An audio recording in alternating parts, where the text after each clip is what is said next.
What's up, you guys? Teddy Striker here, and I just watched UFC Fight Night Bautista versus Oliveira, and Mario Bautista just destroyed Vinicius Oliveira. I mean, this guy's grappling looked incredible after his last fight.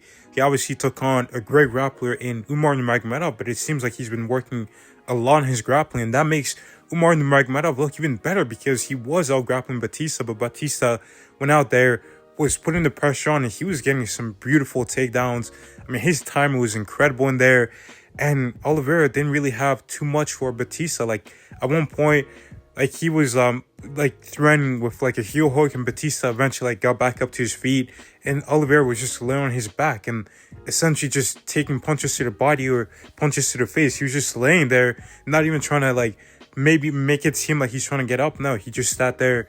And in the second round, Vinicius tried to pressure Bautista, but Bautista was able to like evade the shots in time with a beautiful takedown.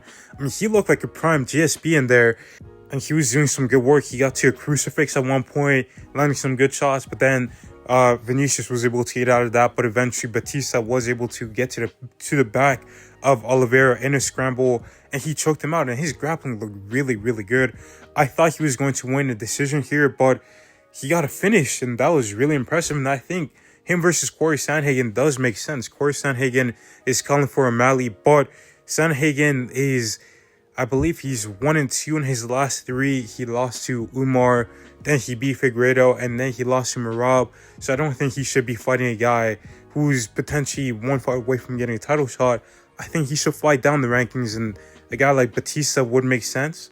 And Oliveira is good, but honestly, me personally, I would say move up weight class to make your weight cuts easier, because apparently he cuts like 50 pounds, which is unreal. But I think him versus Daniel Marcos would be a good fight. And yeah, that was a great performance from Bautista. He looked like he came straight out of Dagestan. And I think him versus Sandhagen makes a lot of sense. And then in the co-main event, Kyoji, and by the way, I picked Bautista to win that fight in the whole card, on the main card.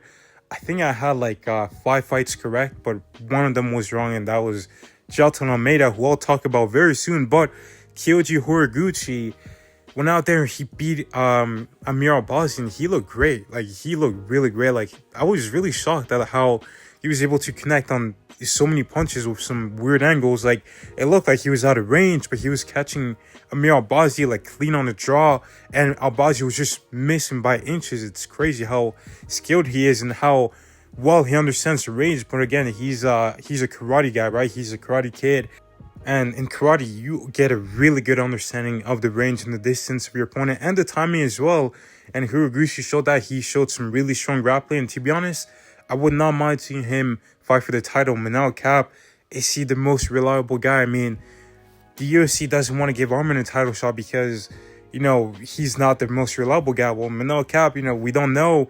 Is he going to be able to make weight? Like, I don't know. And apparently, the UFC offered Manel Cap to fight Joshua Van at UFC 324 when Nunes and Harrison fell out, and he declined. So maybe the UFC could go to Kyoji Horiguchi. They want to break into that Japanese market, so why not? I think him versus Joshua Van would actually be a really fun fight. And Manel Cap is a fun fight too, but Kyoji does have a submission win over Manel Cap in another promotion. But ultimately, I'm just excited to see this guy fight again. I think you could do him versus Tatsuro Taira if Manel Cap gets the title shot. But either way, I think he is going to be fighting for the title very, very soon.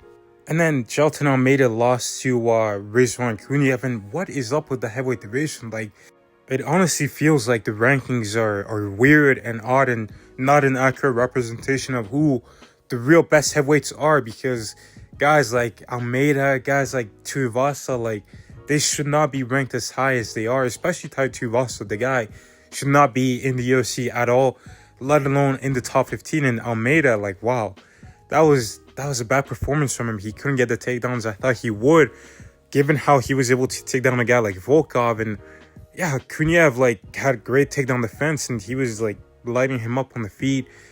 But honestly, it was really an uneventful fight, and people used to joke about how like the women's fights were like piss breaks. Like, hey, take a break, like go get some food, go to the washroom, do whatever.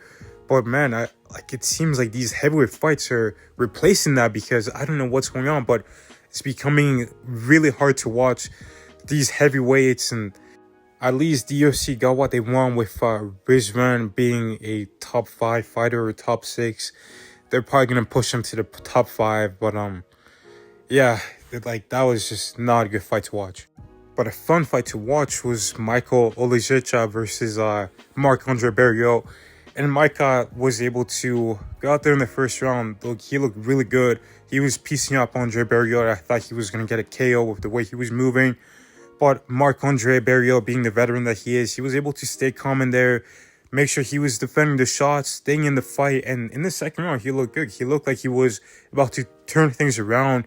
He, like, if anything, he is known for his great gas tanking. He was showing that in that second round, pushing the pace and turning the tables on Micah. But in the third round, it seemed like both guys were getting more tired, and Micah was able to just edge it out, but with the cleaner strikes landing and avoiding the big strikes of Marc-Andre. And he looked good, honestly. I think this is like a 3-5 win streak for him now.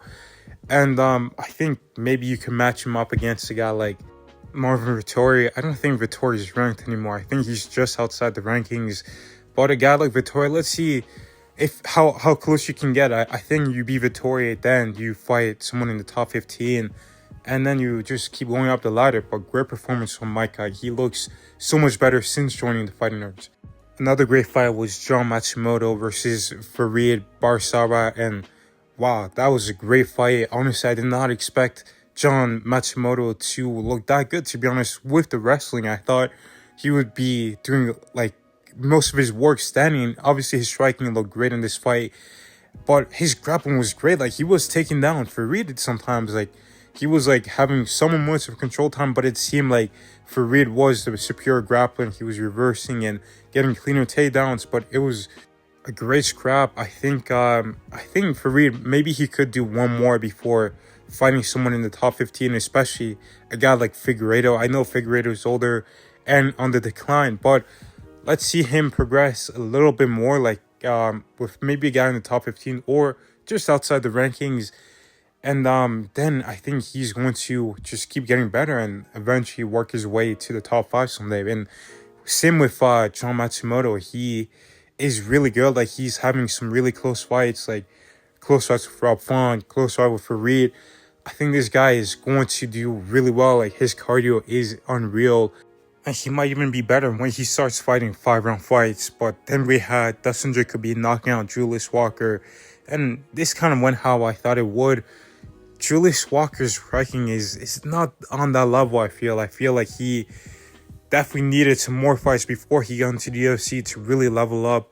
And yeah, Dustin Jacoby went out there and he did his thing. He has a lot of power, a lot of precision with his strikes. And when you're not really like on that level, you're going to get knocked out against this guy. And yeah, good performance from Dustin Jacoby. He wants to fight at the White House card next. I think him versus Nikita Krylov makes sense. A way to get Jacoby back into the rankings. He's on a bit of a knockout streak right now. And yeah, I think that'd be great for him. But overall, this was a really, really good night of fights. And to be honest, I think the UFC did a great move by bumping up the bonuses, the performance bonuses to 100K, and anyone who gets a finish gets 25K, because I feel like we're seeing a lot more aggression from the fighters and we're seeing a lot better fights. I mean, all the fights tonight, except for the Almeida fight, was really good. And I look forward to seeing the next UFC card. Obviously, it's going to be in 2 weeks, but hopefully it carries this momentum. But thank you guys for watching. Make sure you guys like and subscribe. God bless, and I will see you in the next one.